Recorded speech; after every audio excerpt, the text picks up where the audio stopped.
Bollywood silver screen presenting suicide squad. पिछली कहानी में हमने देखा था कि कैसे सुपरमैन ने अपनी जान देकर क्रिप्टॉन ग्रह के उस दानव को, जिसका नाम डूम्सडे था, उसे खत्म कर दिया था।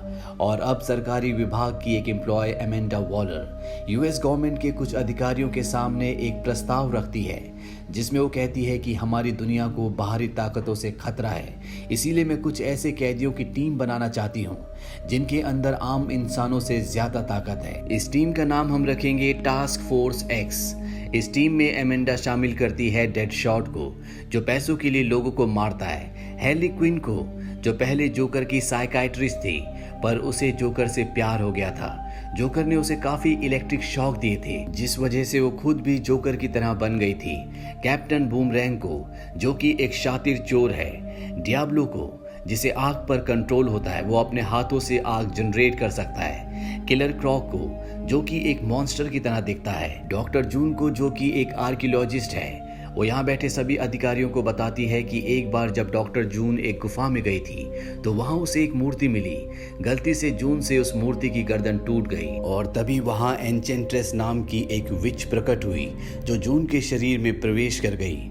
एमेंडा सब अधिकारियों को बताती है कि हमें उसी गुफा में एन्चेंट्रेस का दिल मिल गया था, जो अब भी मेरे पास है। जिसके पास भी एन्चेंट्रेस का दिल होगा वो उसी के काबू में रहेगी।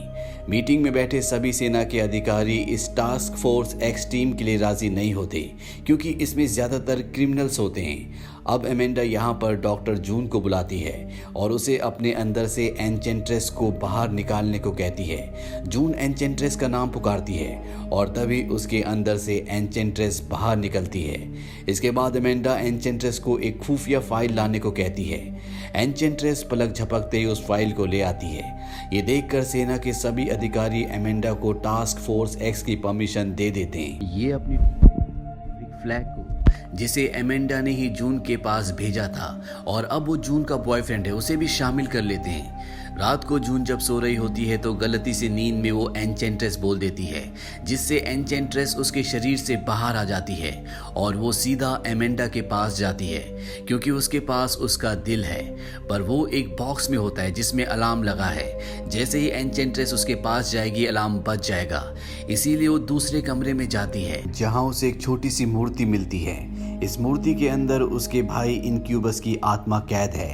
एन्चेंट्रेस उस मूर्ति को लेकर वहां से निकल जाती है और मेट्रो के वॉशरूम में जाती है, जहां वो अपने भाई इनक्यूबस की आत्मा को आजाद करती है, जो एक आदमी को मारकर उसके शरीर पर अपना कब्जा कर लेता है। और फिर वो मिडवे सिटी मेट्रो पर जाकर कुछ लोगों को मारकर उनके शरीर से अपनी शक्तियां हासिल कर लेता है, साथ ही पूरे स्टेशन को ब्लास्ट भी कर देता है। अब जब ये बात एमेंडा को पता चलती है तो वो एन्चेंट्रेस के दिल पर, जो उसके पास होता है, कई बार वार करती है, जिससे एन्चेंट्रेस को बहुत तकलीफ होती है।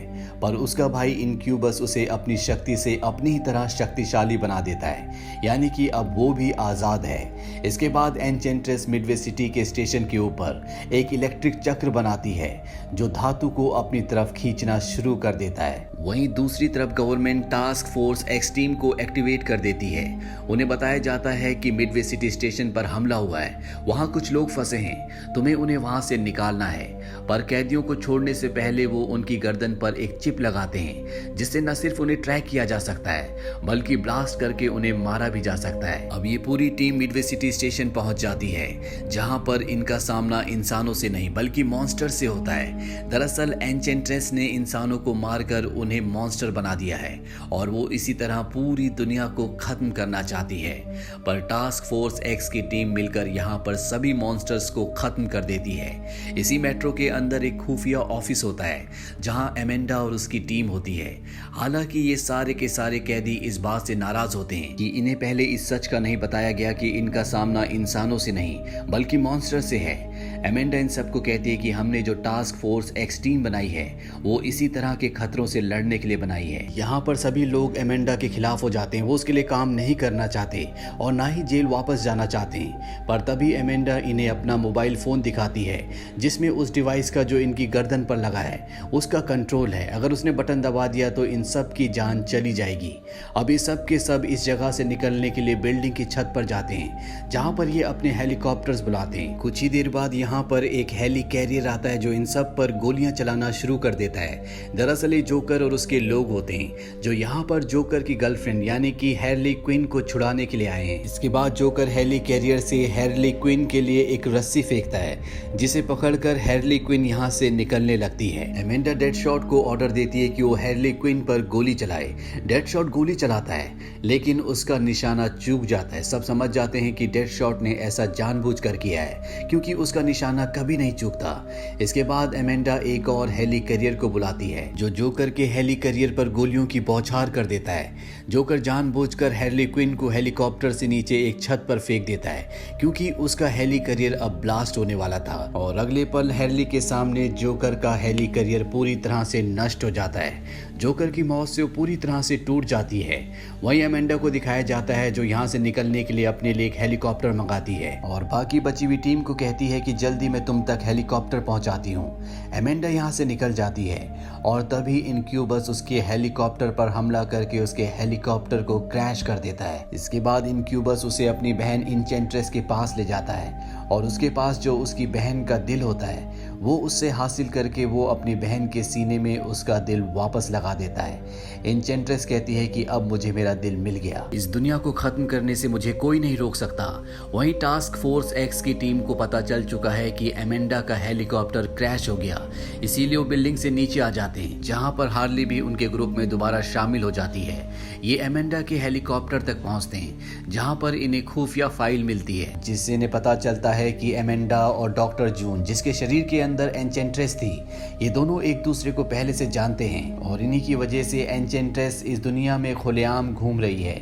ये सच जानने के बाद ये एमेंडा का साथ देने से मना कर देते हैं और सब के सब एक बार में जाते हैं, पर इन्हें एहसास होता है कि इन सब ने अपनी जिंदगी में बहुत बुरे काम किए हैं और अगर ये अपनी छवि सुधारना चाहते हैं, अपनों के आगे खुद को साबित करना चाहते हैं तो इन्हें पूरी दुनिया को बचाना होगा और एंचेंट्रेस और उसके भाई को खत्म करना होगा। अब इस पूरी टीम को पता चलता है कि वो दोनों के दोनों पानी से भरे हुए सबवे के ऊपर है जहां पर उनकी वो इलेक्ट्रिक मशीन है जिससे वो पूरी की पूरी एनर्जी को धरती से खींच रहे हैं। ठीक इसी सबवे के नीचे नेवी ने एक बॉम्ब प्लांट किया था लेकिन अब वो पानी के नीचे डूब चुका है। ये प्लान बनाते हैं कि ये उस बॉम्ब को ऊपर लाएंगे और एक्टिवेट कर देंगे ताकि ये इंचेंट्रेस और उसके भाई इनक्यूबस को खत्म कर दे।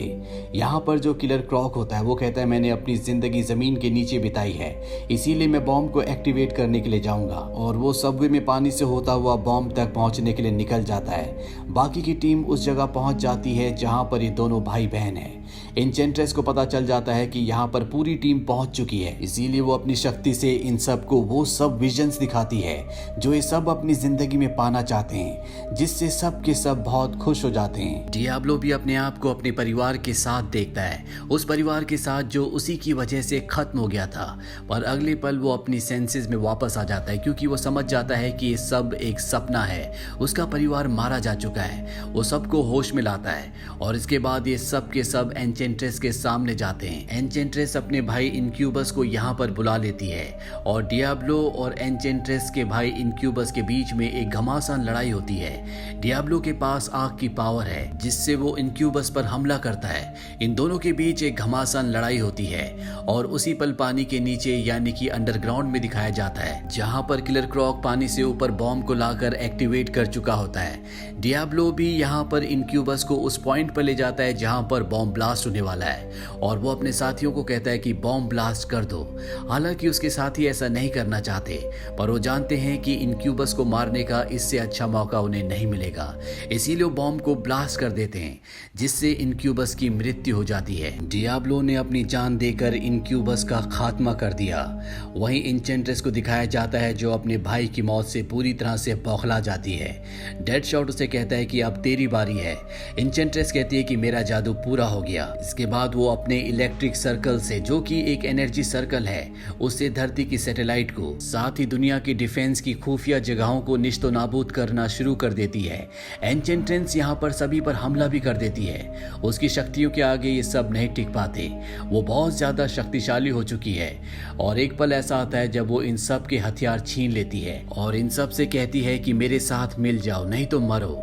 यहाँ पर कोई भी उसके साथ मिलना नहीं चाहता, पर हार्ली कहती कि मैं तुम्हारे साथ मिलने के लिए तैयार हूँ, मैं तुम्हारे लिए काम करूंगी, पर बदले में तुम्हें मेरे लवर को यानी कि जोकर को वापस लाना होगा। एन्चेंट्रेस कहती है कि जो तुम्हें चाहिए वो मेरे पास है, बस तुम्हें मेरे कदमों पर गिरना होगा। इसके बाद हार्ली उसकी तरफ जाती है। वहीं नीचे कटार पड़ी होती है जिसे हार्ली उठाकर उसके सीने को चीर देती है और उसके दिल को एक बार फिर से उसके सीने से निकाल लेती है। उसका दिल निकलने से वो कमजोर हो चुकी है, इसीलिए किलर क्रॉक उसकी मशीन की तरफ बॉम्ब फेंकता है और डेडशॉट जिसका निशाना कभी नहीं चूकता, वो उस बॉम्ब पर निशाना लगाता है जिससे एक बहुत बड़ा ब्लास्ट होता है और उसकी वो इलेक्ट्रिक मशीन जिससे वो पूरी दुनिया पर अपना कब्जा करना चाहती थी वो निश्तो नाबूद हो जाती है। अब ये एन्चेंट्रेस को मारने वाले होते हैं कि कर्नल रिक उन्हें रोक लेते हैं क्योंकि उसकी बॉडी के अंदर डॉक्टर जून की बॉडी है जिससे कर्नल फ्लिक प्यार करता है। वो एन्चेंट्रेस को उसका दिल दिखाता और कहता है कि जून को वापस ले आओ और जब वो उसका दिल दबाता है तो वो बेहोश हो जाती है और कुछ ही पलों के बाद उसकी स्किन के अंदर से डॉक्टर जून निकलती है। कर्नल फ्लिक जून को पाकर बहुत खुश हो जाते हैं। अब यहाँ पर एमेंडा भी आ जाती है जिसने इन सब मुजरिमों को एक टीम बनाया था। वो कहती है कि तुमने जो काम किया वो काबिल तारीफ है, इसीलिए मैं तुम सब की 10-10 साल सजा कम कर देती हूँ। ये सब के सब अब दोबारा जेल में जा चुके हैं। वहीं जेल में जहाँ पर हार्ली क्विन होती है वहाँ पर कुछ लोग आकर हमला कर देते हैं और ये और कोई नहीं बल्कि जोकर होता है जो अभी भी जिंदा है। वो हार्ली को यहाँ से निकाल कर ले जाता है। मिड क्रेडिट सीन में हमें दिखाया जाता है बैटमैन को जिससे एमेंडा मिलने जाती है। वो कहती है मिडवे सिटी में जो कुछ हुआ उसकी जिम्मेदार कहीं ना कहीं मैं हूँ और अगर सरकार के सामने बात खुल गई तो मैं फंस जाऊंगी। ब्रूस वेन यानी कि बैटमैन कहता है कि मैं तुम्हारी सुरक्षा का वादा देता हूँ, तुम्हें मुझे वो खुफिया फाइल देनी होगी जिसके अंदर म्यूटेंट कम्युनिटी की पूरी जानकारी है। एमेंडा उसे वो फाइल दे देती है। उस फाइल में फ्लैश और एक्वामैन की भी इंफॉर्मेशन होती है। इसके बाद ब्रूस वेन यहाँ से जाने लगता है। एमेंडा कहती है कि तुम्हें रात में काम करना बंद होगा। दरअसल एमेंडा को पता होता है कि ब्रूस वेन ही बैटमैन है। बैटमैन कहता है कि अब तुम्हारे काम को मैं और मेरे साथी संभाल लेंगे, तुम्हें टास्क फोर्स एक्स टीम को खत्म करना होगा। इसी के साथ ये फिल्म यहीं पर खत्म हो जाती है। ये फिल्म सन 2016 में रिलीज हुई थी। IMDb पर इसकी रेटिंग है 5.9। इस फिल्म का बजट था $175 मिलियन और बॉक्स ऑफिस पर इसने कमाई की थी $746 मिलियन की। उम्मीद करते हैं कि ये कहानी आपको पसंद आई होगी।